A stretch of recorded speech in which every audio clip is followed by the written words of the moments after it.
Este episódio é dedicado à educadora Gessi Oliveira, mãe do professor César, e que o presenteou com o seu primeiro plastimodelo de aviação.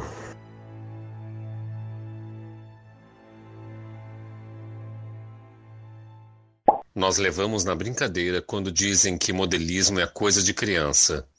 Por Lincoln Borges de Macedo. Este podcast faz parte da podcast.com.br.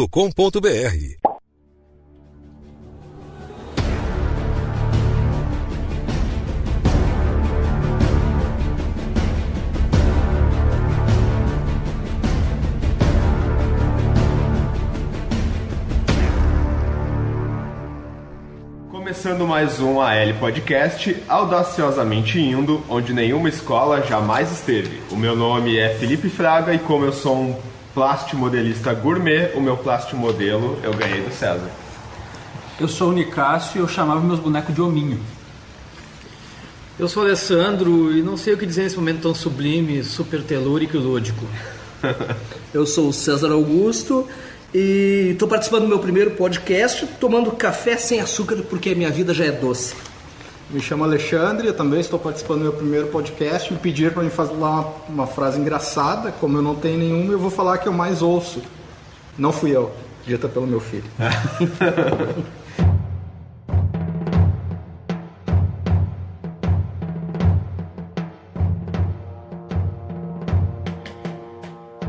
Então, como vocês já devem ter percebido aí, hoje nós temos 3 convidados que são estreantes no AL Podcast aqui, né? O professor Alessandro Brast, o professor César Augusto Lotzenbauer, é assim que se... Isso, bem parecido com isso. E o Alexandre, qual é o seu nome, Alexandre? Forneck. Alexandre Forneck, então. Bom, a gente sempre começa os podcasts falando um pouquinho que nós temos um apoiador, né? Então nós temos uma empresa que apoia o podcast, que é a Universidade Unip, né? Então quem precisa de graduação ou pós-graduação aí, procure a Unip porque é uma instituição que apoia projetos de escolas públicas e por isso ela merece sua matrícula. Nós também fazemos parte de uma rede de podcasts, que é a Rede Gaúcha de Podcasts, que o nome é Podcast.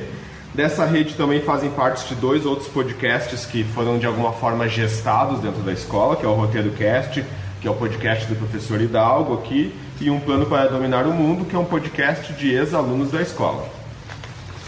Se ainda não notaram pelas frases aí, hoje nós vamos falar sobre plastimodelismo, né? Onde nós convidamos 2 plastimodelistas, é assim que se diz, meninos? Isso. 2 entusiastas do plastimodelismo aí. Eu prefiro até o termo modelista, né? Porque aí se despreja um pouco só do estireno, do plástico injetado, a borda resina. Se o cara quiser pegar um pedaço de madeira e se roer e criar alguma coisa aí também estaria valendo. O modelismo se propõe a ser um pouco além do plastimodelismo, né? Então a gente prefere modelista, mas não... Ninguém é exigente.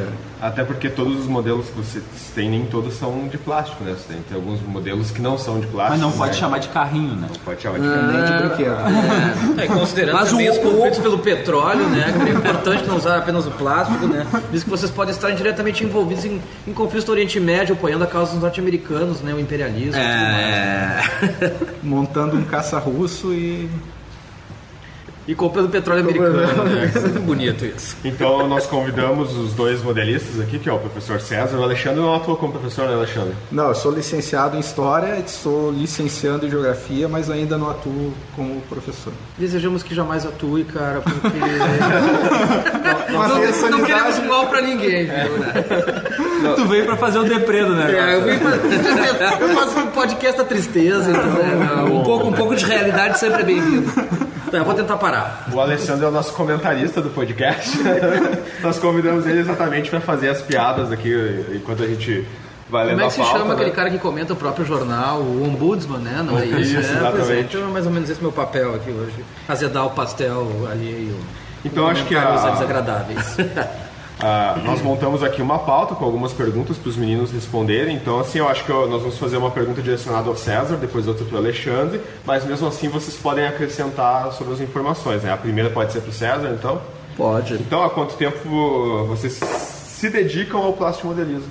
Bom, a minha experiência foi na infância, né? Quando a minha mãe chegou em casa com um Boeing 727 da Cruzeiro, ainda injetado pela Revel brasileira, né? Mas como toda criança daquela geração dos anos 80, em menos de uma hora estava montado e os decais já aplicados, seria uma pintura e era um brinquedo, né? Mesma coisa teve esse Trágico Destino, hoje a gente fala assim, Trágico Destino, né? Teve um bimotor alemão e depois eu só fui retomar aos 25 anos, ou seja, 20 anos atrás, né? Já no curso de História, acabei lendo uma revista Força Aérea, editada pela Action, e aí tinha Perfil da Força Aérea Egípcia, onde tratava as diferentes aeronaves que compunham aquela Força Aérea, de fabricação francesa, russa, estadunidense. E aí eu me dei conta que, olha, isso dá um samba e dá para ficar com algumas miniaturas e usar isso, quem sabe, como material didático pedagógico para abordar para processos históricos, né? E o Alexandre?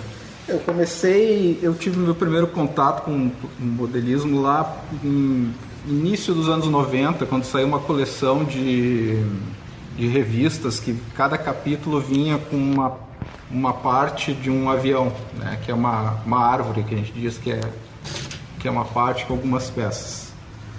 E da mesma forma como o César, eu montava de qualquer jeito, só colava e colocava os decais, né, não pintava nem nada e virava um brinquedo. Apesar de eu ser muito mais jovem do que ele, né? Mas também eu, logo em seguida, por N questões, eu parei de montar e retomei há uns 4, 5 anos atrás, com mais afinco. Do que o plastimodelismo se diferencia das outras modalidades, gente, como o aeromodelismo, o ferromodelismo, o automodelismo? Bom, o plastimodelismo, ele se refere ao modelo quando ele é de estireno, né, de plástico. O aeromodelismo, daí ele já remonta aqueles aviões que tem um motor com controle remoto, tá? O ferromodelismo já são trens, né? São modelismos voltados a trem. A maioria deles é com motor também, então se faz aquelas pistas enormes, com os dioramas, que a gente chama, que é a representação de uma paisagem, né? Com os trilhos e o trem roda. E o automodelismo é com carros, né? Então também tem tanto sem motor, onde só se representa o carro, quanto os modelos com motor e a controle remoto também. Quando eu estava olhando hoje em detalhes sobre isso daí, eu vi que tem um treco que é mocap. O que é? Isso se usa mais em publicidade também, né? Que é a representação de um produto. Só que sem a funcionalidade, né? Sem a funcionalidade, só aparências externas. E mesmo dentro do modelismo, do plastimodelismo, tem esses gêneros e vocês acabam então entrando em outros, né? Porque eu não sei se no teu caso, ou no caso de vocês, se vocês têm algum modelo de trem, né? Aí já se encaixaria no ferromodelismo, eu só não sei desde que não seja estático, né? Desde que daí tem que ser... Tem movimento. Tem movimento, entendi. Acho que a diferença principal nessa questão aí é que o modelismo, o plastimodelismo vai sempre ser estático. Enquanto que o automodelismo, o ferromodelismo, o aeromodelismo, o nautimodelismo também tem a questão do movimento, né? O radiocontrole, né? Mas isso é uma brincadeira um tanto quanto cara para a realidade de professores do Estado. Até enquanto eu estava pesquisando sobre a pauta, daí eu fui para a internet, né? Pesquisar um pouquinho assim sobre o plastimodelismo, né? Daí que eu vi que existem alguns conceitos que eu mesmo desconheço. Não que eu desconhecia, assim, eu conhecia muito vagamente, né? Eu já vi, quando tu mesmo faz as exposições e tudo, o pessoal chega dizendo assim, isso aí é um aeromodelo, né? Geralmente é a primeira coisa que o pessoal diz, né? Então, eu estava pesquisando e vi que, na verdade, o que existe é o modelismo, como vocês já citaram antes, né? Então, o modelo pode ser de qualquer produto, qualquer matéria, digamos assim, né? Facilita o plástico injetado, porque é um kit que vem pronto, né? Sim, claro. Em 3D, digamos assim, né? Isso facilita, né? Daí, então, ele vai nascer na Segunda Guerra, então, como é o material mais utilizado, por isso que ele, digamos, é o hobby mais difundido, assim, né? E o que mais chama atenção para vocês nesse hobby, assim? Se é a terapia de fazer o modelo ali, ou se é já mais a coisa histórica mesmo de cada modelo, ou se é os dois ao mesmo tempo? Eu acredito que seja... Para mim, começou como uma terapia, tá? Aquele momento ali, começa a montar, a prever qual é o teu próximo passo, E aí parte para a questão de pesquisar sobre aquele modelo, pesquisar as cores. Lógico, ninguém é cri-cri tem gente que é cri-cri essa não é o tom certo que era usado na aviação alemã lá de 1939 até 19... Mas você pesquisa e essa parte da pesquisa histórica acaba depois se unindo com a questão da montagem. Mas para mim começou como algo anti-estresse, depois eu fui aliando a questão histórica aos modelos. Eu já fiz o processo inverso, eu comecei por essa questão de história já vendo com a possibilidade de desculpa para abordar história, né? E aí tu te estressou. Não, modelismo pra mim não é nem sempre é uma coisa que acalma, assim. Eu já joguei kit no chão, já sapateei, já joguei. Vamos lá para a realidade. Não, então. já ficou brabão com o braço quebrado. Eu nunca pratiquei essas coisas, cara. Eu Porque assim, antes que tu continue, Sérgio, desculpa te interromper, né, com a sua explanação brilhante, né, como sempre, mas eu tive um contato uma vez com o modelismo ao ganhar, né, uma caravela, o famoso Putzark, né, que hoje inclusive é um whisky também. Nunca montei. Tá lá? Não tá mais. Porque eu me mudei, né, cara? E quando eu me mudei, eu ganhei com 10 anos, mais ou menos. E aí, pelos 20 e pouco, quando eu me mudei, pô, isso aqui vai pra onde, né? Foi pro lixo, cara. Era um revel. Que heresia. Hoje eu vejo que pode ter sido uma heresia, né? Mas na época eu disse, cara, eu tô com 30 anos, cara, eu ganhei isso aqui com 10. Nunca montei. O que eu farei? O que eu vou fazer com isso? Senta na mesa da cozinha cara? e monta, né, cara? Mas é justamente o problema Abre que uma o César cerveja acabou e senta na mesa da cozinha e É monta. justamente o problema que o César acabou de levantar, cara. Eu começo a pegar aquelas pecinhas, já me irrito, já jogo longe. Só que agora tu e deixou o assunto César encerrado, bem nervoso né, de ter cara? botado um revel fora, né? Dentro dessa linha aí das embarcações aí do século XIX, da passagem do século XIX para o século XX ou anteriores, eu tenho um HMS Beagle, que dá para fazer uma ponte muito bacana com biologia, né? Afinal de contas foi a embarcação de Darwin, que veio para as Galápagos, enfim. Mas essa questão, eu comecei muito voltando à questão, a questão de história sempre foi muito de escolher um modelo, chegar na loja, comprar um modelo já pensando em que processo histórico ia abordar, né? E aí a gente tem, porque dentro desse ramo, eu acho que todo hobby tem maluco, né? Mas o plástico modelismo ele é demais. Porque eu já colecionei selos, já colecionei moedas, já me dediquei bastante ao aquarismo e eu não me lembro de ter tanto maluco como no plástico modelismo. É que tu não maluco encontrou demais. criadores de gerbil, né? Bom, pode ser né, isso. Caso contrário.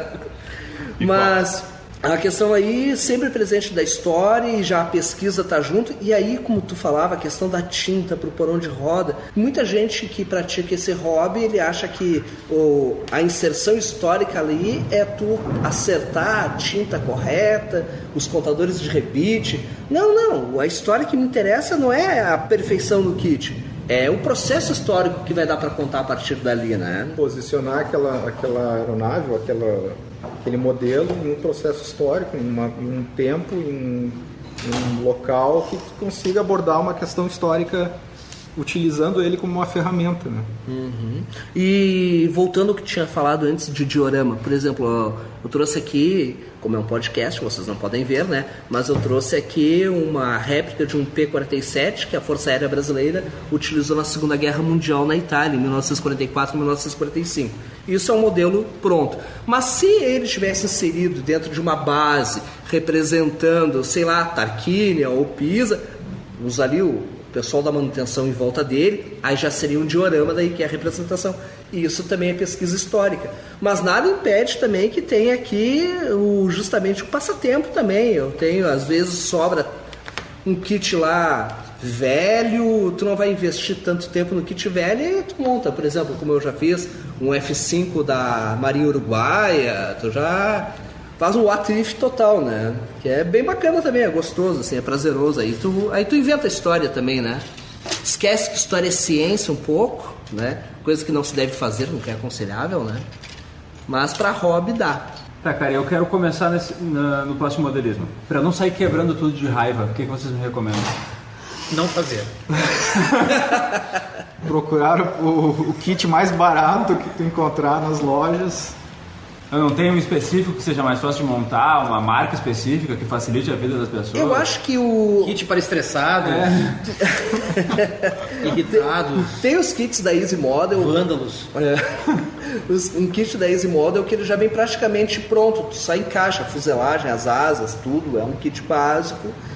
Tem gente que sente o prazer na montagem. Eu vou ser sincero, eu sou um modelista preguiçoso, eu sinto o prazer em ver depois de pronto. Não sou assim tão detalhista, eu faço bem a linha do preguiçoso mesmo. Já pensou em terceirizar a montagem, então? Já terceirizei algumas, inclusive, tem alguns da minha coleção são montados por amigos, o amigo montou e ficou bacana, e sempre que eles postam nas redes sociais, eu já pergunto, tá pra rolo? Virou um mantra do César, tá pra rolo. Não, isso acontece. Vai pro sim. brick, né? Diferentemente de alguns colegas modelistas que têm o seu kit montado por terceiros, regiamente pagos, e concorrem em concursos, ganham a medalha, e chegar o Alessandro lá, eles dão dicas para Alessandro. Alessandro, essa pintura aqui tu tem que fazer dessa forma, assim, assado. Esses decais eu mandei vir da Inglaterra. Foi um trabalho de horas e horas aqui, né? E o kit é comprado, montado por um terceiro. Rola isso aí também. Rola, porque tem gente que não tá nem pelo hobby, não tá nem pela construção de conhecimento histórico, tá por... É um hobby, né? É coisa de seres humanos, né?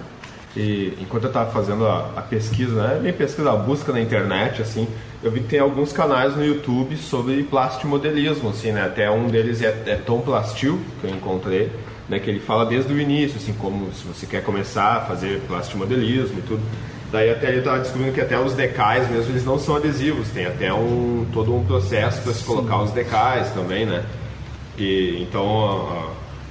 os modelos mesmo que se compram, assim, tem todo um processo para se montar, para se pintar, né? Então esse que falou é Easy Model, que é um pouquinho mais fácil. Né? É um pouco mais fácil porque ele já vem, a fuselagem praticamente já vem unida, né?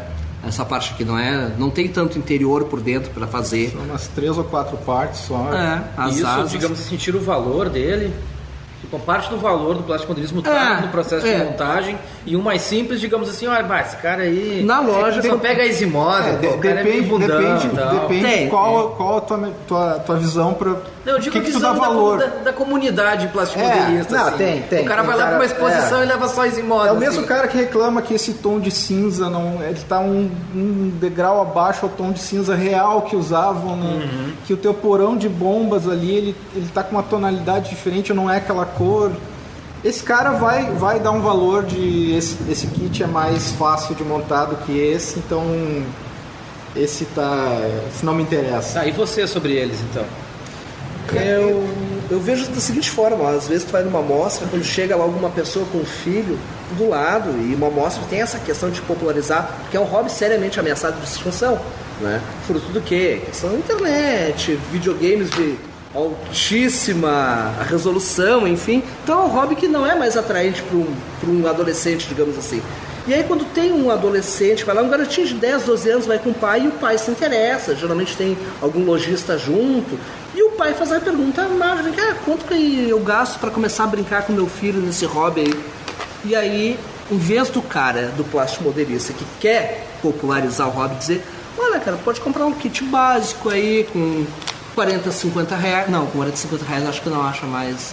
Até acho 40, 50, 60 um kit básico para montar. Pode usar a lixadinha lá da sua senhora, pode usar a pinça dela, pincel tu pode comprar na papelaria, não precisa ser o pincel específico da marca tal.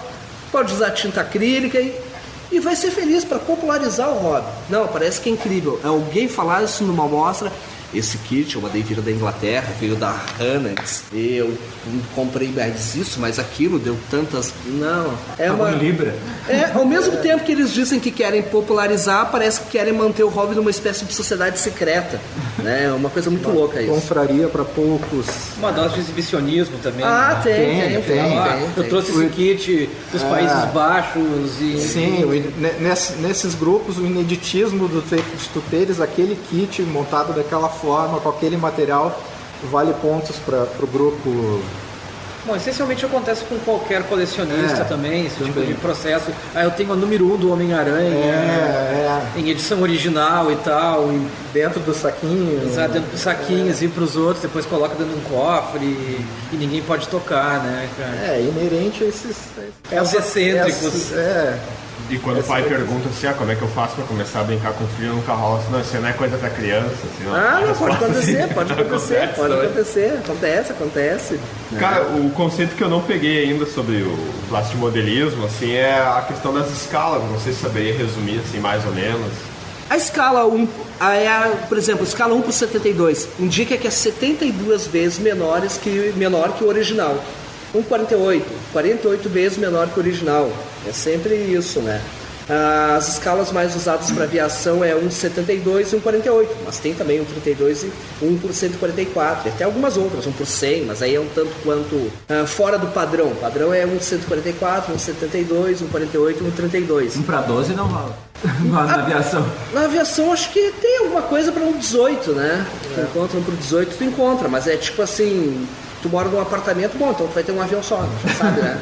Vai ter um avião só e acabou o assunto. E ocupando uma peça toda. Então a brincadeira acaba logo. Né? Só que tu demora pra montar. Bom, vai demorar pra montar, E quanto maior, mais obrigatório vai ser tu detalhar, né? Imagina uma escala grande, tu vai ter que fazer lá, pintar lá o altímetro, painel todo, né? Quanto menor, mais. Tanto que os menores, não adianta eu mostrar aqui pra vocês, né, que estão ouvindo, mas pro pessoal aqui que tá aqui nesse decais do cantinho, isso é o painel daquele caça. Mas eu queria falar aqui, quando a gente falou em história, já que o modelismo surge na Inglaterra, é bom lembrar as origens disso. É justamente na Segunda Guerra Mundial, quando réplicas feitas em baquelite ou madeira eram utilizadas o quê? Para apresentar para os pilotos em sala de aula, em instruções, né? Como eram os aviões dos inimigos, não só os aviões, outros, né? Blindados, enfim, navios, para o instrutor mostrar como poderiam fazer as evoluções, né, no campo de batalha ou nos céus, enfim. E aí, a partir dos anos 50, isso se populariza, né, com a injeção do plástico, começa a se popularizar na Inglaterra, né. Depois vai para outros países. Então, a origem tem os irmãos Tamiya, né, que serviram no Japão, que vão popularizar lá por lá também. Tem a marca deles, né? Tem uma das mais... Eu acho que é a mais, né? Melhor detalhamento, melhor modelistas mais... Isso é uma coisa interessante, né? Que como, por exemplo, nós, quando lá nos anos 80, era Revell. Aí, com o passar do tempo, né? Agora a gente tem, por exemplo, a Academy, que é sul-coreana, a Italeri, italiana, que era a antiga Ash, né? A Airfix, que é inglesa. Que é uma das primeiras, né? E dentro do podcast, que a gente sempre traz algumas curiosidades, que é o professor Nicasso que fica responsável, então agora ele vai traduzir a primeira aí.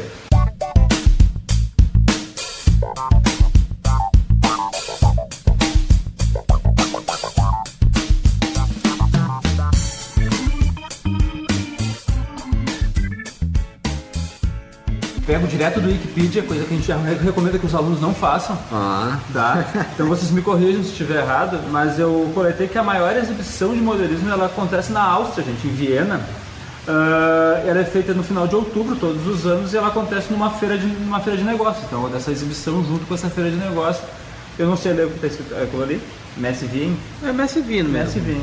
Então, ainda bem que tem nosso tradução de origem alemã. Eu leio tudo em alemão, só que eu não sei absolutamente nada do que está escrito. Viu? Eles têm um site bem grande. Incrível Eu até acessei o site deles, pena que não dá para ler absolutamente nada, né? Mas um site bem pomposo, assim, mostrando os últimos anos da exposição. Eles botam modelos de carros quase em tamanho real, assim, é bem legal, bem legal o negócio. Aí uma boa. Eu não sabia disso, eu achava que as maiores feiras eram na Inglaterra, nos Estados Unidos. É uma boa dica aí para eu começar a juntar um dinheirinho e carimbar o meu passaporte e conhecer. E se apresentar lá, né? A descendência austríaca já tem isso. Já tem até o passaporte vermelho que facilita.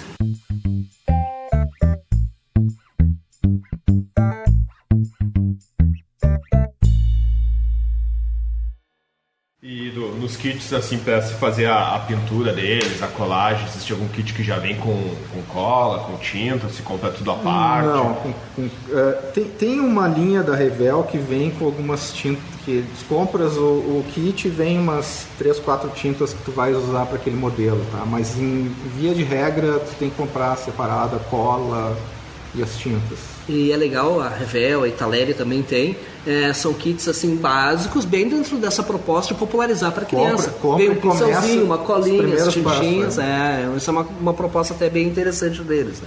Mas no geral, tu comprar o kit na loja, vem só o kit mesmo. Nada para montar, nada para pintar. E que tinta vocês compram para pintar? tinta acrílica, né? E tinta também, óleo também. Aí tem umas latinhas pequenas, mas nada impede. Por exemplo, tem o Flávio da Hobbycraft, que ele não compra tinta, ele faz a tinta dele. Compra, né? Mas aí, claro, tem que ter algum conhecimento de química daí, né? Pra fazer as misturas e dar certo o tom, né? Achar o tom também. Não é exatamente uma coisa, porque às vezes a diferença de um tomzinho, de um cinza pro outro é uma coisa... Vocês misturam tintas, então, eventualmente? Sim. Às vezes nem sempre dá certo, mas misturamos. Ele leva bem a sério, faça você mesmo, né? Inclusive a tinta, né? Não só a montagem como a tinta, né? E a escolha dos modelos, assim, o que interessa mais para vocês quando vocês vão escolher um modelo? Assim, é sempre militar? Vocês fazem modelos que não são militares, são civis? Ultimamente é o preço. Devido à atual conjuntura econômica, o preço ainda é uma variante importante. Mas eu já minha preferência é militaria Segunda Guerra Mundial. Mas já tem avião civil, tem avião de outros períodos históricos, né? Alguns se especializam em um período histórico, um fato histórico, e montam só daquele período, né? Isso me leva a fazer uma pergunta, cara. Tu falou que tu tem preferência por Segunda Guerra Mundial. Bom, a Segunda Guerra Mundial é a guerra das guerras, né? Muita gente tem predileção pela Segunda Guerra Mundial. Sim. Isso faz com que se torne mais fácil conseguir modelos de Segunda Guerra Mundial do que de outras guerras, outros conflitos. Existe conflito assim, puta, não consigo um avião desse conflito porque simplesmente ele não é reconhecido internacionalmente, então, portanto, não é possível conseguir. Sim. E é possível driblar essa barreira por conta própria? De certa forma, sim. Os kits mais comuns são Segunda Guerra Mundial. Tá? A ponto de você ter até o que o professor César falou dos What If, né? Se, né?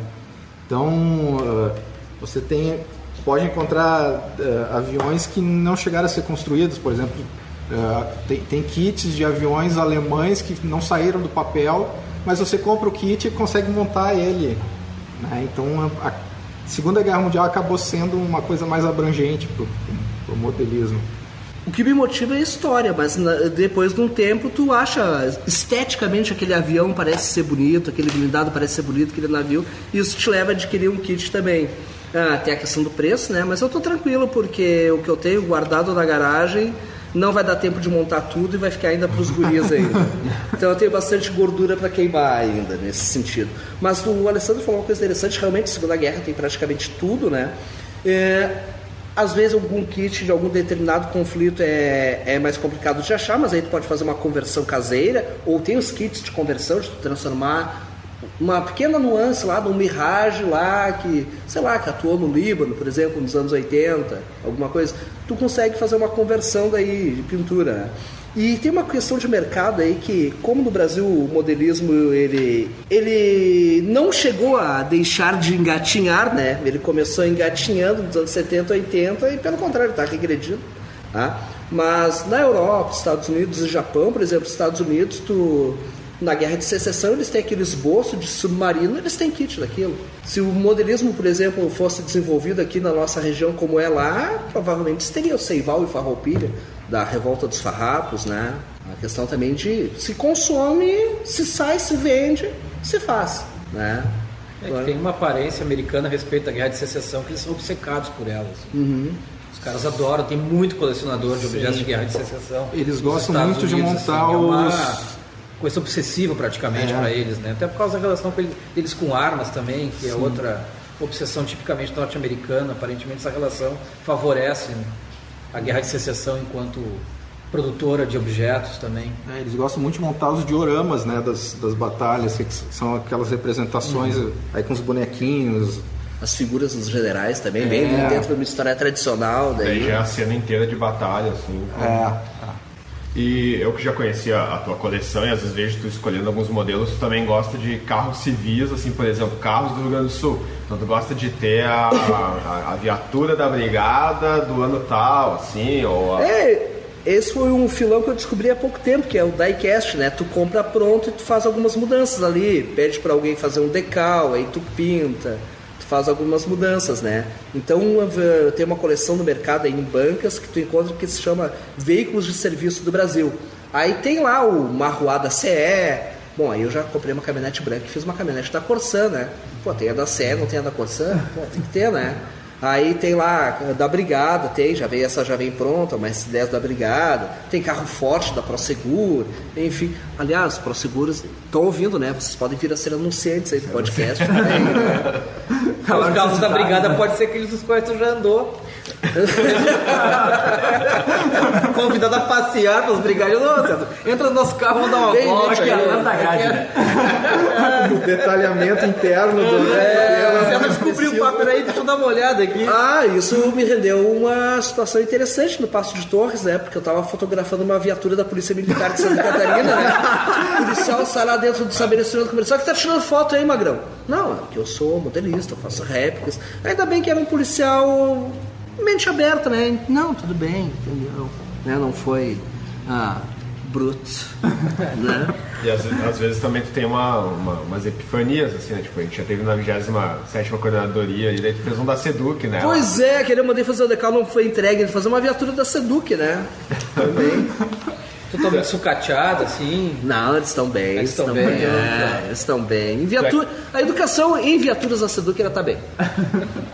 Pra quem é aluno ou não do professor César, aí pode acompanhar também no perfil do Facebook dele, que ele faz uma postagem por semana do modelismo mais histórico. Modelismo mais histórico. Tem dia da semana ou é meio Sempre aleatório? toda quarta-feira, junto com fantásticas frases filosóficas do senso comum. Antes ou depois do futebol? Antes, cara, antes.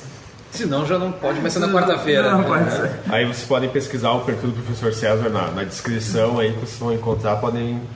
Entre outras muitas, fotos é lá. difícil encontrar a postagem certa, porque o César é um postador implacável, né? Eu tento me controlar, eu tô tentando. Postagens aí. das mais diversas tendências. Não, eu já fiz média, esses dias eu procurei em média 12 postagens por dia. Média 12 faço, postagens ao dia. Às vezes 20, às vezes eu tento me 12. disciplinar, né? Cara, e pra gente ter uma oficina desse negócio, o que a gente precisa comprar? Quais são os instrumentos? Olha, acho que para começar, os pincéis, os equipamentos básicos, né? Estilete, lixa. Eu acho que todo mundo começa no pincel. Ninguém começa com aerógrafo direto, né? Até para aerógrafo é uma coisa que causa uma irritabilidade, porque se não acertar a diluição da tinta, ele engasga, ele entope. Limpar aerógrafo não é uma coisa gostosa. Só o meu amigo Marco Aurélio aqui, que ele faz isso pro hobby. Tem o hobby dentro Então do tu prefere hobby. o pincel, realmente. Adoro pintar com pincel, porque né, a motricidade fina, né, trabalha bem isso.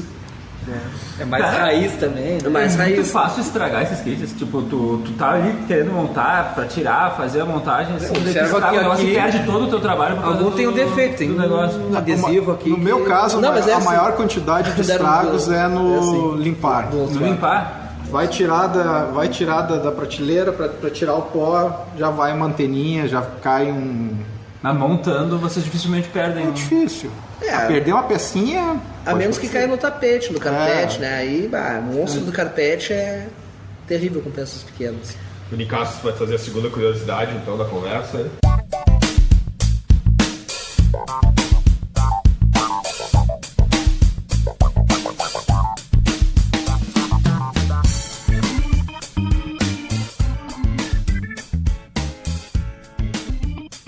Cara, isso aqui eu vou até aumentar porque vocês já falaram um pedaço. O próximo modelismo ele surgiu em 1950 na Inglaterra, tá? Ele se desenvolveu pelos Estados Unidos na década de 60 e depois ele foi parar no Japão em 1970, que foram os caras mais ousados na hora de fazer o próximo modelismo, que eles começaram a inventar, a fazer escalas que chegaram a 1:1000, né? Tem bastante coisa, bastante variedade, né? Talvez até pela questão de limitação de espaço, né? Isso daí Uma que se coisa- justifica na notícia que eu li sobre isso, é justamente pela falta de espaço eles começaram a fazer esse tipo de criação. E é impressionante o tipo de detalhe que eles colocaram nessas miniaturas, né? Sim. Sempre é impressionante que faz um negócio, sempre tem um japonês que faz melhor, né? Sempre. E os japoneses nessa questão miniatura, então eles miniaturizam tudo, né? Tudo. Até, sei lá, alguma coisa gostosa de comer. Vai lá e faz. Quando eu tava O que, por exemplo? Sei lá, o ovo frito em cima do arroz, né? Sei lá, né? coisas nesse sentido, assim.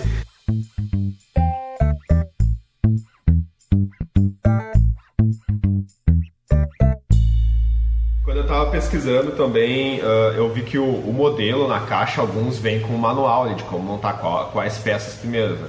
Sim. Mas nesse canal ali, que era o Tom Plastil, ele até estava falando que nem sempre a ordem de montagem que vem no manual é a melhor ordem de se montar. Assim. Às vezes tu descobre que aquela ordem não é exatamente a melhor ordem, né? E como é que é o processo de vocês de montar? Tem algumas peças internas que o ideal é tu já pintares ela antes de montar, né? Então, isso normalmente não, muitas vezes não está no manual isso, né? Então, pode acontecer de você montar o manual, fechar ele, faltou pintar lá aquela pecinha que vai aparecer se o cara olhar. Normalmente isso é algo preciosista, né? Mas o ideal é fazeres uma análise antes de começar a montar de quais os teus passos e, lógico, usar o manual como uma referência, né? Mas se adaptar ao como tu vai montar. Normalmente acontece muito de tu ver que o manual, da forma que está o manual, não é a melhor, né? E até do que eu já vi da coleção do César, assim, eu notei que tem alguns modelos que eles não tem nada a ver com o que o manual propõe, até com o que a peça fez pro início, né? Eu acho que quando vocês fazem essas exposições, às vezes tem competições, tem alguns lá que são digamos, é um modelo criativo, assim, né? Então tu tem que ir lá e criar alguma coisa a partir daquele modelo, né? Eu lembro que tu tem na coleção lá, acho que um carro, até acho que era um Passat, uma coisa assim, como se ele tivesse esquecido numa oficina, aquele todo meio enferrujado. Isso é bacana assim. de fazer. E eu acho que tem um outro que é até um modelo militar, mas é um modelo militar que tinha até grama em cima, assim, como se ele tivesse muito tempo o Opel abandonado. Blitz, um caminhão alemão, lembrei.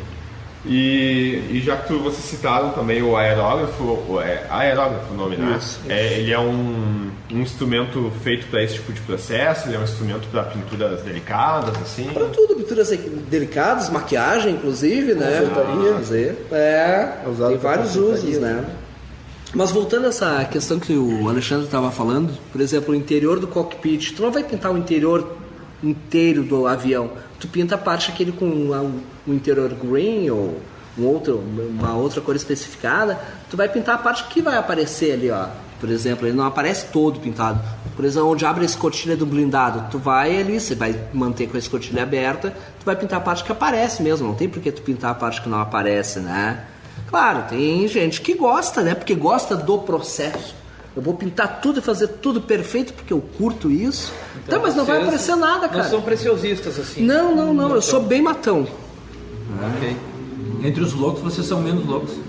A loucura é outra, né? A loucura é nas mostras, chegar nas mostras e chegar assim, bota um modelo e quer chegar com um texto do tamanho de uma folha A4 e quer botar na exposição, os caras ficam, mas você vai tirar o lugar de outro avião. Tá, cara, mas o meu modelismo é histórico, cara. Mas eu sou obrigado a fazer também? Não, cara. Não é obrigado a nada. Tu nem gosta disso, tanto que tu, né? E a terceira curiosidade, então? Gente, olha só, quando chegou no Brasil, né, durante o período da ditadura militar, ainda, eu acho que na década de 70, provavelmente, isso daqui foi proibida a importação de brinquedos aqui no Brasil, né? Uhum. Então, um empresário que era fã de plastimodelismo, ele resolveu conversar com os donos da Revell para tentar trazer uma filial para cá, né, fundar a Revell Brasil, e ele conseguiu, depois de muita conversa, e os primeiros modelos que vieram foi um Boeing 707, um Liberator B-24, havendo da Segunda Guerra Mundial, né? E um B-52. Uhum. E esse B-24, eu tenho um desses da Revell antigo. É claro que os decais não servem mais, eu até já tenho os decais novos para aplicar, que eu mandei fazer com um Saavedra, que é um cara que faz bem os decais. Saavedra, aproveita também, entra em contato com o podcast aí, também patrocina também, né? Eu já dei 2 patrocinadores aí, por enquanto é grátis, né? Esse patrocínio que foi dado para vocês.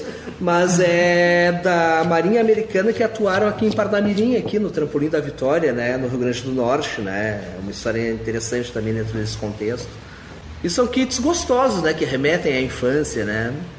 E antes a gente citou também a aplicação dos decais, né? Até eu falei que tinha todo um processo, assim, como é que funciona para vocês a aplicação dos decais, assim, qual é o processo que vocês utilizam?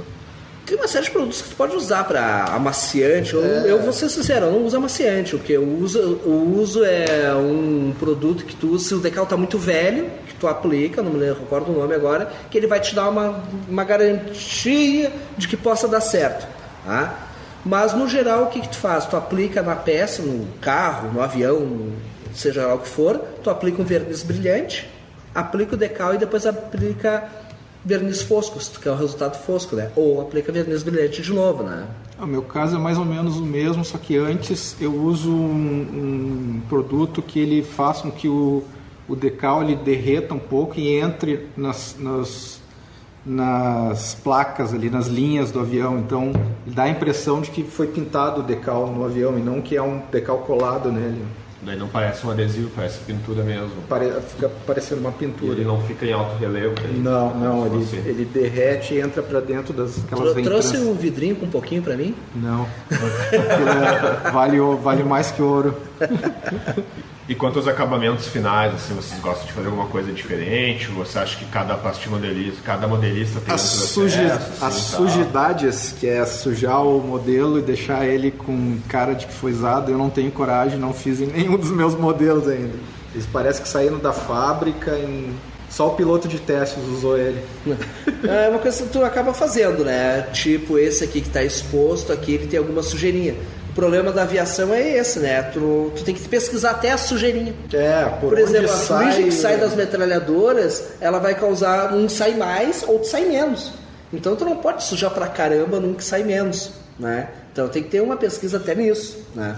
A melhor coisa que tem nesse sentido que vocês perguntaram também, um kit fácil para montar, os blindados são maravilhosos nisso. Porque tu errou a pintura beleza, o blindado ele entrou na lama, um tanque de guerra, né? Ele entrou na lama, tu faz o sujo, faz um barro ali, pega uma tinta marrom do outro tom, já deixa ela bem grossa mesmo pra fazer. Claro, tem outros produtos que pode usar também, né? Tem gente que usa o próprio barro. Aliás, tem os folclóricos, tem uns malucos, né? Olha, fui viajar, fui para Israel. Trouxe a terra do... eu trouxe areia do Monte Sinai. Ninguém vai poder dizer que não é essa tonalidade Tem essas eu acho que até o mais interessante de se fazer o modelo assim, é exatamente isso, né? De se pensar a história quando está montando ele ali, né? Sim, então, esse aqui passou por essa história que vocês citaram agora. Assim, acho que isso é o mais prazeroso de se fazer. Até porque normalmente os modelos eles vêm com umas 3 ou 4 sugestões de decais diferentes.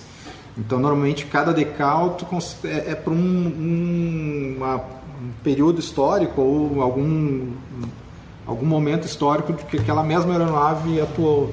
Então você pode ter um F-5 usado pela Suíça, quanto um F-5 que a FAB usou aqui em Canoas, no grupo Sintapua, quanto o F-5 que os Estados Unidos usaram lá no Vietnã. Então, dentro de um único modelo, às vezes você tem vários períodos históricos que você pode explorar para decidir qual você vai montar. É tanto que o César, o F5 mesmo, acho que tem uns 3 modelos, né? Um com a pintura de Canoas, outro com a pintura comemorativa e tal. Dos de Canoas aqui tem uns 3. E o Alexandre, tu tem algum modelo que tu tenha vários com pinturas diferentes, assim? Eu tenho um Focke-Wulf 190 alemão que tem 3 modelos diferentes dele. Tu acabou falando agora no Focke-Wulf. Sendo que um deles foi presente do meu amigo César. Uma questão histórica interessante, quando vocês falaram de Segunda Guerra, agora a aviação alemã ou blindados alemães, é a presença da suástica, né? Que muitas mostras, por exemplo, mostra na Alemanha, eu não preciso contar para vocês que a suástica ela é omitida, até por uma questão, né, histórica, né? E outra, mas que bobagem. Bom, cada um trabalha essa questão, quem sofreu trabalha de uma outra forma. Nós, às vezes, aqui no Brasil se confunde apologia ao nazifascismo com liberdade de expressão, né? Mas a reprodução histórica de um modelo é o quê? É como ele era na Segunda Guerra Mundial. Exato. Se a aeronave tinha suástica na cauda, na deriva, ela tem que apresentar, mas aí tu pode pôr um texto deixando isso claro. Esse modelo não constitui apologia nem o regime totalitário, é apenas a representação tal qual era usado na época. Está dizendo que as pessoas leiam, né? Ou tu explicar. Né? Cada vez mais complicado. Você já viu isso em alguma exposição? Já vi, não presenciei, mas eu já ouvi relatos de problemas por conta disso, né? Mas essa é uma apologia. É a mesma coisa que os kits de Fórmula 1. Se tu quiser representar, sei lá, uma McLaren dos anos 70 ou mesmo dos anos 80, elas vão vir sem o decal da Marlboro, pelas leis antitabagistas, né? Então, se tu quiser fazer uma McLaren... A Lotus do Senna, que era uma propaganda da John Player, Não vem. Né? Então tu vai ter que comprar fora, tem toda essa questão aí, né? Por exemplo, o Calypso, que era um sucesso de vendas do Jacques Cousteau, é um sucesso de venda da Revell. Como não se acertaram com a família, né? Ele é lançado sem os decais, nada que remeta ao Calypso. É o mesmo navio, tudo, vem igualzinho, mas não vem os decais ali pra... E alguns fabricantes de kits, nessa questão da suástica, eles não veem a suástica. Outros vêm ela não montada, então você consegue montar a suástica no avião, só que no kit ela vem cortada ao meio. Você tem alguma sistemática para a conservação dos modelos? Eles ficam dentro de vidro, não ficam? Podem pegar pó? O ideal é isso, né? Um expositor de vidro, o ideal é isso. Só que com o tempo tu vai colecionando, a coleção vai crescendo e tu vai ter que inventar coisas anexas ao expositor, né? Aquelas prateleiras de vidro em cima do expositor, vai crescendo. Agora, quando eu me mudei do apartamento para casa, todo mundo achou maravilhoso lá em casa, né? Porque ganharam mais espaço, menos eu. Que lá no Recanto do Guerreiro, onde ficam os modelos e os livros, na verdade diminuiu o meu espaço, né? Mas o pó é um grande inimigo sempre, né? O pó, como eu comentei antes, você vai limpar o kit, é uma antena que se vai, um pedaço dele que se vai normalmente. Né? E ele começa a ter que tirar espaço de um quadro, começa a ter que tirar espaço de uma planta que estava ali. Então começa. Diaristas não podem chegar perto. Não. Diaristas, ninguém. Esposas. Não. Tem que explicar pra esposa que o quadro dela não vai poder estar na sala porque tem que ter o modelo ali. Vocês eram casados, tá casado também. As mulheres de vocês, cara, como é que elas olham pra vocês a partir dessa perspectiva assim, meu marido é um plástico modelista? Enquanto ele tá montando, ele não tá me enchendo o saco. No começo do Não namoro. tá na rua bebendo, tá em casa. Em vez de gastar o dinheiro em cachaça, tá gastando em modelo. Não tá jogando sinuca, né? Mas nunca rolou assim, o César, Alexandre, ele tem os brinquedinhos dele lá, nunca... Não, no começo do namoro, como ela é psicopedagoga, né, ela já quis diagnosticar uma síndrome de Peter Pan ali, né? Claro, já quis, né? Mas aí foi justamente nessa lógica, né? Acho que o modelista casado ele enfrenta problemas nos primeiros anos de casamento. Depois de 10 anos de casamento, vai montar, durou 10 anos, vai montar o teu aviãozinho. É porque isso não vai ser mais um problema. Se durou 10 anos que ele tá montando aviãozinho, vai durar. Claro que às vezes a gente usa alguns expedientes, né? Chegou outro kit do correio. O Alexandre lá, meu amigo, mandou pra mim. Mandou entregar aqui. Mas tu tá, nossa. É uma troca, a gente tá ruim de grana e. Mas ele é meu amigão, ele mandou pra mim esse aqui, tu conhece? Ela acredita?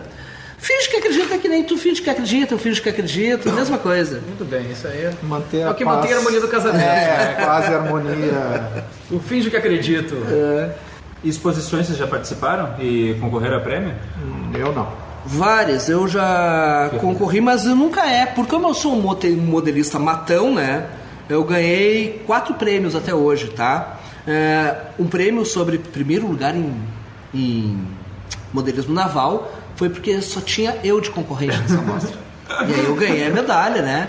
E aí fiz questão... Mas houve um longo debate entre os... não queriam entregar a premiação, porque tu vê, mas aí era o SS Forrestal, e aí tu testou histórico abordando a Operação Brother Sun. Claro, né? E aí eu interpretei aquele prêmio como... uma das grandes reivindicações minhas é o seguinte, porque tem o melhor modelo isso, o melhor modelo aquilo. Eu sempre defendi a melhor abordagem histórica do modelo. Texto, imagens, enfim. E justificaram o teu prêmio dessa forma? Não, eu justifiquei. O outro eu ganhei por mérito, né? Que foi o Opel Blitz, aquele que tu viu, o caminhão detonado. Aliás, esses carros detonados na oficina, caminhão blindado detonado, avião abatido, às vezes quando a gente começa a montar, é aquele kit que um sobrinho, um filho deixou cair no chão, quebrou, ferrou, o que eu vou fazer agora? Bom, foi abatido. Lê do engano quando tu pensa que vai resolver o problema, porque tu vai ter um problema muito maior, porque os detalhes daí, tem as cavernas daí, se for um avião, na verdade tu vai ganhar mais trabalho, tu salva o kit, mas vai te dar mais trabalho, mas é uma coisa gostosa também de fazer, né? E eu acho que boa parte do plástico modernismo, assim, pelo que entendi, existem clubes, assim, então acho que existe um clube regional, pode ser, sei lá, rio-grandense ou até nacional, de plástico modernismo. Existem várias associações aqui no Rio Grande do Sul, algumas delas eu participei, por exemplo, tem a IPMS PO, que agora ela existe só no meio virtual, não faz mais mostras, nada, porque está um número muito reduzido. Essa eu participei, né? Tem o Clube do Canhão, que é um grupo mais fechado. Mas essa IPMS é interessante, IPMS é mundial, né? Vários países têm, aqui vários estados no país têm, e que é uma coisa que teoricamente é um nível mais elevado, né? Mas a IPMS é um grupo que eu fui convidado a me retirar, né? Depois foi fundada a UPA, que é a União dos Convidados de retirar. Por entendimentos, assim, por defesas da história. Vou ter que ser sincero quando a gente aborda modelismo, né? Plástico modelista no geral. Quem não tem estômago para conviver com pessoas extremamente conservadoras e reacionárias, é bom não chegar muito perto, né? Porque tem bastante. Tem núcleos também de pessoas mais arejadas. Tem o Fornec, o Glênio, tem o Jorge Fernandes, o Jackson Bradley. Vocês têm que ouvir isso, guris. Bom, vou marcar vocês quando compartilhar isso. Tá? Então, tem alguma explicação para essa massa reacionária no meio? Cara, eu não sei... Sendo maioria, como tu aparentemente... Eu acho que o militarismo... Eu acho que o principal causa disso é boa parte vem do meio militar. São ex-militares. São os ex-militares, ou o sonho era ter sido militar. Saudosistas. Ou adora cheirar um coturno assim, ao cair da noite. Né? Tem muito disso. Tem muito disso. Dá pra se comparar, assim, por exemplo, eu participei do escoteirismo, assim, de grupos escoteiros também. Que é uma especialidade, né? Inclusive o plástico modelismo. E geralmente os familiares geralmente eram militares, né? Então tem uma área que é atraída, assim, por quem gosta mesmo do militarismo e tudo, né? Isso é interessante também, né? Dentro dos grupos escoteiros também existiam exposições. O grupo escoteiro que eu frequentava, que era o 14 Bis, eles tinham os modelos deles ali também, né? Principalmente como era o único grupo escoteiro do ar de Canoas, eles tinham vários modelos montados por membros, assim, de aviões da base aérea de Canoas mesmo, que passaram por ali, né? Isso era bastante atrativo até na época, assim. Mas dentro dessas exposições, assim, existem eventos que é só exposição, todos os eventos têm competições, existem... Geralmente o pessoal tem das duas formas, que é as exposições, as mostras, né, que reúnem, sofrem de um mal no geral, né, que geralmente as mostras de modelismo é a mostra para eu mostrar para os meus amigos. Não vai ninguém de fora lá. Não vai gente de fora. É divulgado, é amplamente divulgado, coisa e tal. É quase como uma revista de história acadêmica, né? É isso aí. Mas o evento de história, tu vai lá... Até porque a divulgação acaba ficando dentro do meio modelista, né? É difícil conseguir expandir isso para fora do meio modelista. Então, quem vai normalmente é um cara que está querendo começar a montar ou já monta.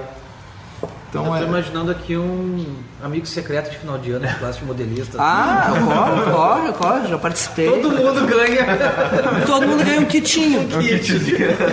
Mas daí rola aquela, olha o kit de merda que aquele outro é como qualquer amigo secreto. Um distribui e ganha uma meia furada. O cara que compra um DVD e ganha uma meia. Exato. A gente até citou meio por cima isso antes na conversa, assim, mas existe uma parte não só de montar os modelos, como de colecionar, assim, de garimpar também, né? O senhor Alexandre também tem esse comportamento de ficar olhando na internet, assim, às vezes quem tá querendo fazer uma troca e tal, pra ter aquele artigo na coleção, né? Mesmo que vocês não tenham montado, daqui a pouco você, eu tenho aqui vários aviões da Segunda Guerra, esse vai ficar legal junto com aquele, assim, e tal. Vocês têm esse pensamento também. E sem falar que a troca acaba sendo um hobby dentro do hobby, né? Acaba sendo uma outra doideira, né? Um kit raro acaba virando moeda de troca, às vezes, para 2 kits normais, né? Então, esse garimpo normalmente rende bons frutos. Sobre premiações que eu tinha perguntado, eu ganhei recentemente uma medalha, não pude me fazer presente, do grupo Chucrutes de Nova Petrópolis, que foi de reconhecimento para essas mostras das escolas, né? Como eu já fiz aqui no André, sobre a Força Aérea Brasileira em 2017, e em 2018 foi sobre a Segunda Guerra, e agora em setembro de 2019 a gente vai fazer uma sobre voando nas asas da América Latina, só sobre aviões latino-americanos. E nas escolas antes de fazer no André, tu já fez em alguma outra ou começou Já. em 2017? Não, já fiz em várias outras já. E quais os prêmios que tu já concorreu com os teus modelos, assim, é de originalidade, Não, é por categorias, né? Tem... Originalidade não chega a ter essa categoria ainda, mas olha, é uma sugestão boa, eu gostei disso, né? É uma coisa meio carnavalesca daí, Carnavalesca. né? Ah, mas Categoria originalidade. Quais são as Evolução. Militaria, aviação, e aí pode ter naval, enfim, carros... Mas tem sempre muitas opens, que são as mostras, digamos assim, os concursos, né? Que escolhem uma temática. Por exemplo, Guerra do Vietnã. Aí são premiados esses da Guerra do Vietnã, né? E aí em todas as áreas, né? Embarcações, aviões, blindados. Mas aquele modelo que tu tem, que é um caminhão mais envelhecido, assim, era uma categoria específica? Não, Concorreu com ele, ganhou, foi no geral. Foi no geral mesmo Assim.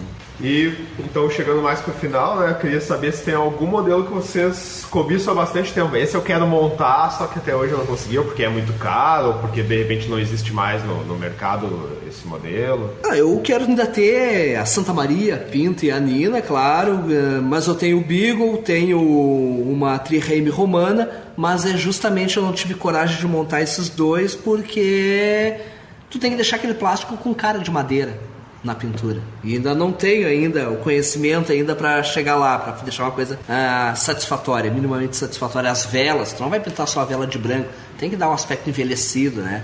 Então pintar o plástico tem algumas artimanhas aí que, como eu não domino, quero chegar lá ainda. E o Alexandre? No meu caso não tem nenhum kit assim que seja muito, extremamente raro que eu esteja correndo atrás, mas um que eu sempre quis comprar e eu via tempos atrás bastante lugares vendendo e agora não encontro, é o Catalina PBY, que o Brasil utilizou durante a Segunda Guerra Mundial para patrulhar a nossa costa aqui, né? E até tem um deles, que é o Arará, que foi o que afundou um submarino alemão. E esse talvez seja o que... E esse eu tenho da Rebel Brasileira. Ele tem e fica me... E os decais novinhos da FCM. E tu tem muitos kits não montados na garagem, que nem o César, assim, sei quantos tem, mais 50 lá? Não. Tem O mais César está fazendo um estoque para as futuras gerações dele montar. Normalmente eu compro e monto, não. E como é que tu faz a escolha, assim, quando tu vai montar? Hoje eu vou montar esse da Segunda Guerra, assim. Na verdade eu monto 4, 5 por ano, né? Tem muita coisa que tu faz que é uma grande bobagem, eu não recomendo a quem vai começar. Tu vê lá, alguém bota para vender sucatinhas, que são kits simpáticos que o cara enjoa dessa cor, o cara botou, sei lá, na soda cáustica, no fluido de freio, e ele não derrete nada, mas ele sai toda a pintura, ele se descola e tu vai montar ele de novo. E sempre vai faltar alguma coisinha, tu vai gastar um tempo enorme. Boa é kit da caixa. E aí eu tenho uma caixa de sucatas lá que eu quero dar conta dela até o final de 2020. Se não der, eu vou sair distribuindo, né? Porque tu perde muito tempo nisso, é uma mão muito grande, né? Qual era a pergunta mesmo? Como é que tu faz desses que tu tem? Escolha. Como é que tu faz a escolha? A escolha é aquilo. Quando tu compra o kit, não necessariamente tu vai, compra ou troca, tu não necessariamente pensa, vou montar amanhã. Mas tu já tá de olho naquele processo histórico para abordar, para chegar lá, né? Mas aí tu tem, esse ano tem que ver se eu monto esse e esse. Tu já tem alguma coisa na cabeça. Mas aí quando vem um assim que, nossa, vou furar a fila. Isso acontece também, né? E tu tem muitos parados hoje? Tem mais de 100 montados e mais de 100 para montar ainda. E nesse tempo todo que vocês fazem os modelos e tudo, e participam do plastimodelismo, assim, vocês sentem que o público tem aumentado, o público está diminuindo, foi maior em determinadas épocas? Eu acho que está estável. Tem algumas mostras tem mais visitantes, né, que outras. Mas isso eu acho que tem a ver com a divulgação, enfim, né? Mas eu acho que está estável isso. O que mudou talvez tenha sido a dinâmica de aquisição dos modelos, né? Por exemplo, no início do ano passado, fechou a última loja física que nós tínhamos aqui na Grande Porto Alegre, né? Em Porto Alegre. Então não se tem mais loja física para comprar aqui para comprar um kit desses, né? E a loja acabava sendo um ponto de encontro, né? Chegava lá e encontrava o Alessandro, batia um papo, né? Então virou compra por internet, né? E aí você não tem aquele vislumbre de olhar a caixinha, abrir o kit, ver como é. Então você vê um do amigo seu montado e vai atrás daquele, né? E tu não conhece mais pessoas também, né? Também é só 90% do que você conhece nesse meio acaba sendo virtual, né? E pode ser arriscado comprar pela internet, baseado no pressuposto assim de, olha, não era isso que Não, eu achei que viria. Pode acontecer que nem o professor César falou, de comprar essas sucatinhas, de vir muito mais deteriorado do que se esperava, né?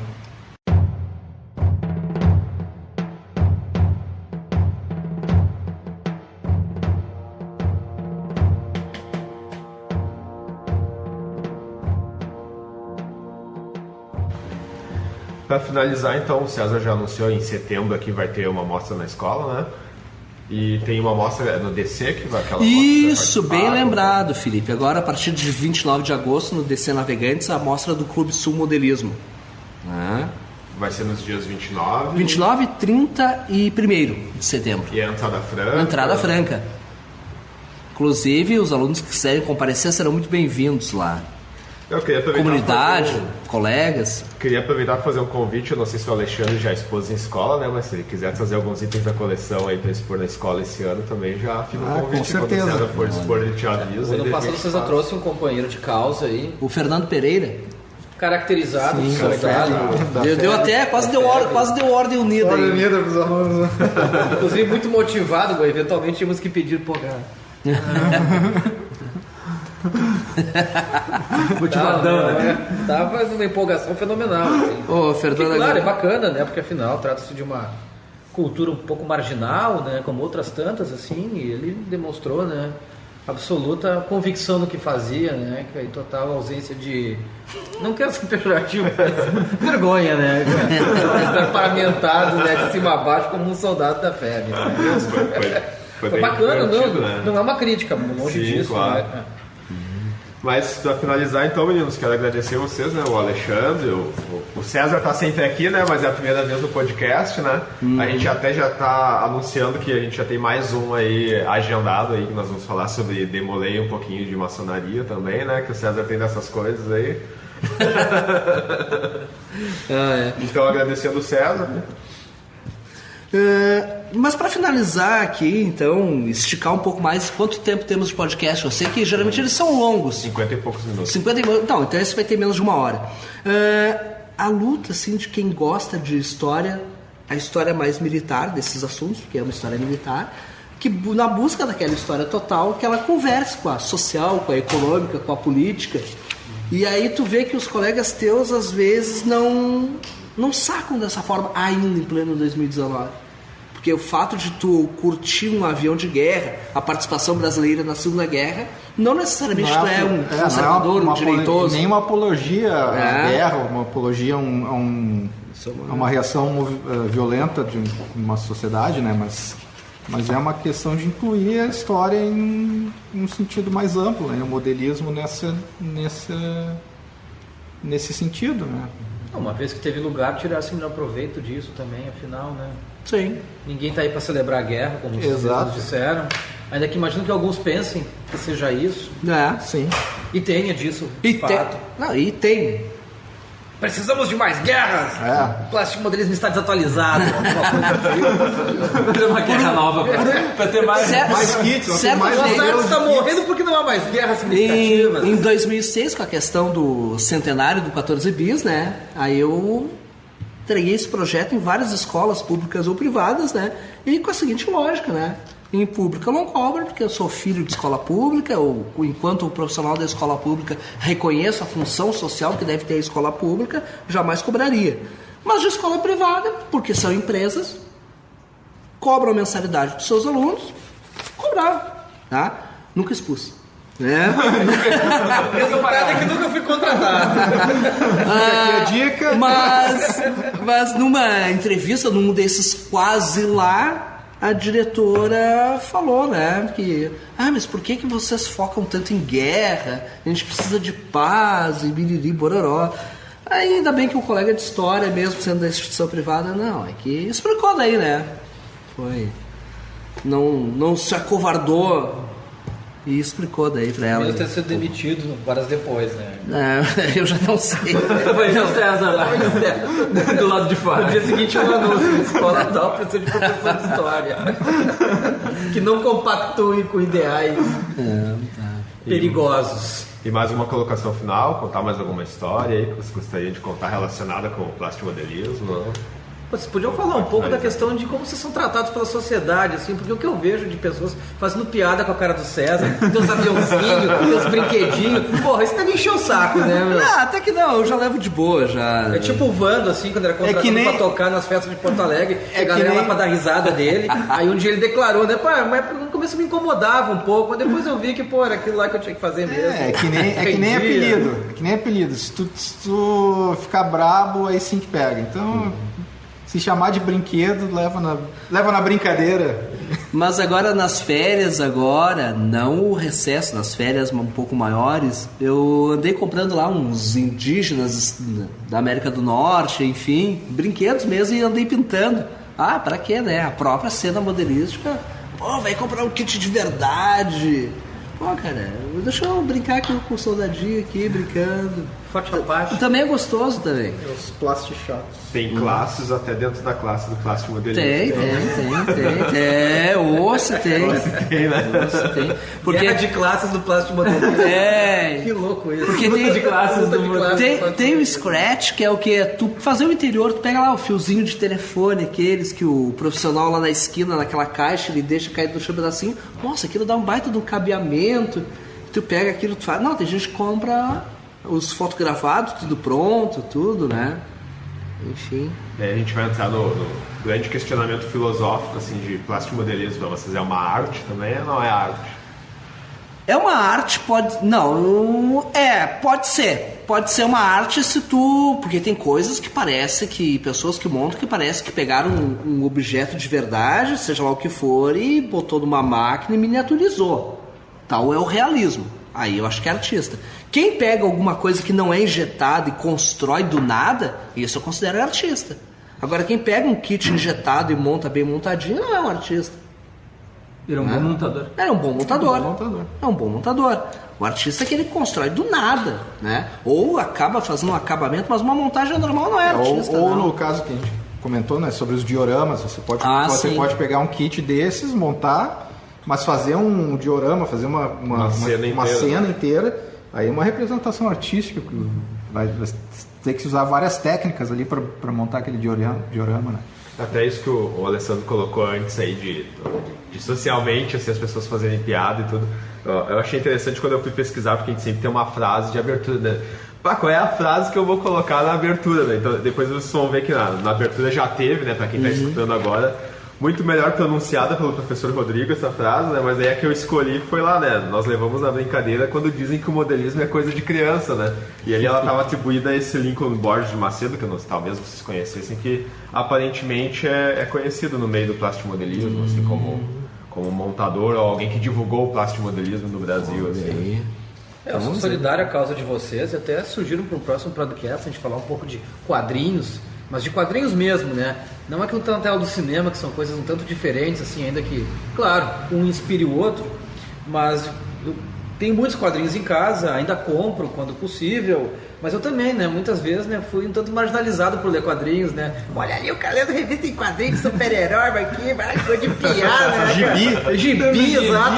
Pô, pega lá o Wolverine, né, com uma puta crise existencial, assim, o surfista prateado, vivendo na mais completa solidão e amargurado, e os caras vêm me dizer que a história é coisa de criança, né, cara? Eu tive um colega que era injuriante, agora foi pra tela, né, cara, e os heróis estão mais valorizados graças aos grandes filmes da Marvel, né, mas eu ainda sou meio chato, assim, mas é que ele não tá no quadrinho e tal, né? Tu é daquele fã chato, né? Eu sou puritano do quadrinho, assim, né? Eu tive um colega que me emprestou lá uns gibis clássicos, revista em quadrinhos, tudo bem. Tá. Me emprestou uns do Batman, uns históricos lá, e eu li, e vocês não vão acreditar como é que eu justifiquei pra ele. Tá, eu li, devolvi, e ele perguntou o que tu achou. Olha a minha resposta pro cara genial. Eu achei a narrativa muito rápida. Sério? E foi o que me pareceu na época. Eu achei. Olha que loucura. Mas que a gente estava falando antes, assim, que existe essa coisa, assim, que alguns plástico-modelistas, eles dizem que querem ampliar o público, que mais gente se interessa por isso, ao mesmo tempo eles querem aquela coisa mais restrita, assim, né, quando tu fala que quer popularizar, mas tu fala que é uma coisa muito difícil de fazer, tu não tá popularizando, tu não tá colaborando para popularizar. Mas até no meio desse... Mas tá sendo sincero, pelo menos, né? Mas todo mundo começou a montou uma coisa meia boca. E depois vai melhorando. E a gente já teve essa discussão até meio dentro do público nerd. Eu acho até que dá pra considerar o plástico modelista como um nerd de modelos, digamos assim, né? É hora de abandonar o hobby. É agora. Tem essa coisa assim também, né? Tipo, o cara às vezes diz, tu tá falando sobre a série, mas tu não sabe nada porque tu não lê os livros, sabe? Também rola, então, a mesma coisa, assim, de querer excluir, assim, né? Pô, não quer que seja... Eu faço isso com os quadrinhos. É o conhecedor escroto. Não, pera aí. Lê aqui, meu, pô... Tem esse filme aí, mas não leu. Mas então, lê o quadrinho pra te ver. Eu acho que rola em qualquer área, assim, de conhecimento, de cultura, isso aí rola, né, com qualquer público. Mas eu tô tentando superar, eu juro. Tá bom. Isso então, meninos. Então queria convidar, já deixar o convite para próximos podcasts, aí vocês podem também sugerir temas pra gente, convidados, aí nós estamos procurando pessoas que venham acrescentar aí ao podcast. Não sei se vocês gostaram da experiência aí de fazer esse bate-papo com a gente. Muito legal, agradeço a oportunidade de a gente estar falando sobre essa cachaça. Esse nosso vício, que é o plastimodelismo, e que se tenha mais oportunidades de falar sobre ele. Então agradeço ao Alexandre, o César, o Alessandro aí, que já estava encantado essa participação do Alessandro. Fiz minha estreia hoje, depois eu vou querer me ouvir para saber como me sair e me autocriticar, porque eu também sou bem bom nisso. Cara, se por experiência, assim, a gente odeia a primeira vez. É horrível se ouvir. Aí depois tu vai acostumando, eu sou isso aí mesmo, não vai mudar, né? Pode me avisarem, assim eu vou só pode piorar a quantidade da crítica, o tamanho da crítica. E a gente vai melhorando com o tempo, assim, né? Basta escutar o nosso primeiro, assim, que tem 1h30 e não foi nem editado, a gente nem editou. Vai assim mesmo. É um cocô o negócio. Até porque o Felipe falou, escuta aí, dá umas dicas, cara, primeiro lugar ser um pouco mais curto. Um pouco mais curto. Isso aí rendeu 1 hora. Sim. Caramba. Não, tanto que a gente tá, sei lá, desde 2015 com esses planos aí, principalmente com o Hidalgo, já trabalhava, a gente já falou, cara, a gente tem que fazer um podcast. A gente dizia, pois é, a gente tem que fazer. Aí eu só fui tomar vergonha na cara o dia que os ex-alunos chamaram pra gravar, eu gravei com eles e disse, dá pra fazer, cara, faz de qualquer jeito e depois vai melhorando, né? Mas então meninos, se gostaram da experiência aí, a gente fica o convite para as próximas. O nosso muito obrigado. Valeu, nós agradecemos também. É isso aí. Abraço.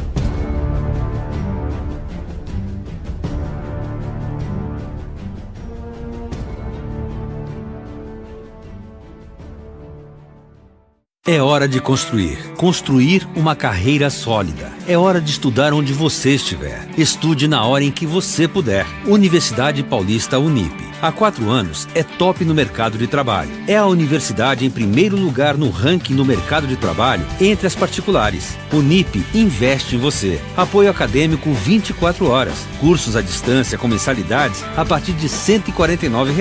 Inscreva-se pelo telefone ou pelo nosso site e transforme sua vida.